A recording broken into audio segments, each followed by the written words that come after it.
안녕하세요. 행복한 인생이막 알베르토입니다. 지난 시간에는 집주인과 세입자 양쪽 모두가 정확히 알고 있어야 할 묵시적 갱신에 대해서 말씀드렸습니다. 오늘은 묵시적 갱신에 대해서 시청자 여러분께서 궁금해하실 내용을 Q&A로 간단하게 정리해 보았습니다. 먼저 지난 시간에 말씀드렸던 내용을 정리해 보면, 묵시적 갱신이란 전세 계약의 경우 전세 세입자는 주택임대차 보호법에 따라 2년간 보호받게 됩니다. 2년 후 계약기간 만료 후 계약을 해지하려면 집주인은 계약 만료 6개월 전부터 1개월 전까지 계약 갱신의 거절을 통지해야 합니다. 세입자는 1개월 전까지 계약 갱신의 거절을 통지해야 합니다. 만일 갱신 거절의 통지가 없다면 임대차 계약은 동일한 조건으로 자동 연장된 것으로 간주됩니다. 묵시적 갱신이 성립된 후 집주인은 2년간 계약을 일방적으로 해지할 수 없지만 세입자는 언제든지 일방적으로 계약 해지를 통지할 수 있으며 통지 이후 3개월이 지나면 바로 효력이 발생됩니다. 여기서 효력 발생이란 보증금을 돌려받을 수 있다는 의미입니다.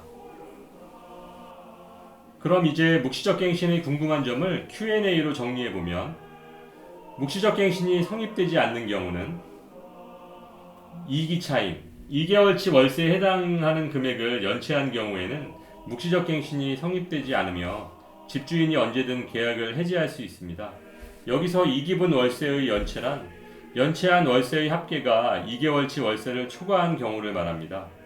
예를 들어 월세가 100만원인 아파트에서 1월달, 2월달, 4월달, 6월달 각각 50만원씩 월세를 연체해서 연체 금액의 합계가 200만원, 즉 2개월치 월세의 연체 금액이 발생했을 때 집주인은 언제든지 계약을 해지할 수 있습니다. 또한 세입자가 집을 심각하게 훼손했거나 용도와 다르게 사용한 경우에도 집주인은 계약을 해지할 수 있습니다. 예를 들어서 아파트에서 음식점을 한다든지 밤에 술집을 한다든지 이렇게 용도와 전혀 다르게 아파트를 이용한 경우에는 집주인은 계약을 언제든지 해지할 수 있습니다. 두 번째, 세입자 또는 집주인이 연락이 되지 않는다면 어떻게 해야 할까요? 향후 법적 문제 발생 시 증거자료로 사용할 수 있도록 내용증명이나 우편으로 발송해야 합니다. 세 번째, 묵시적 갱신이 성립된 후 세입자가 중간에 일방적으로 계약을 해지하고 이사를 나간다면 부동산 중개 수수료는 누가 부담해야 할까요? 원칙적으로는 집주인이 부담해야 합니다. 하지만 현장에서는 세입자가 부담하는 경우도 종종 일어나고 있습니다. 이런 내용을 모르신다면 불이익을 당할 수도 있고 분쟁의 소지가 발생할 수도 있겠죠. 네 번째, 임대차 보호법은 집주인, 즉 임대인에게 너무 불리하지 않나요? 사회적 약자를 보호하기 위한 법이므로 집주인에게는 불리할 수밖에 없습니다. 따라서 집주인 입장에서는 기존 세입자와 재계약을 할 때 계약 내용의 변경이 없더라도 계약 만기일 1개월 전까지 세입자에게 통보하고 재계약을 체결하는 것이 훨씬 유리합니다. 이렇게 재계약을 하게 되면 집주인은 세입자의 일방적 계약 해지에 따른 3개월 안에 보증금 반환 문제와 부동산 중개 수수료 부담에서 자유로워질 수 있습니다. 다섯 번째, 묵시적 갱신과 재계약의 차이점은 무엇인가요? 임차인의 계약 해지권의 유무에 있습니다.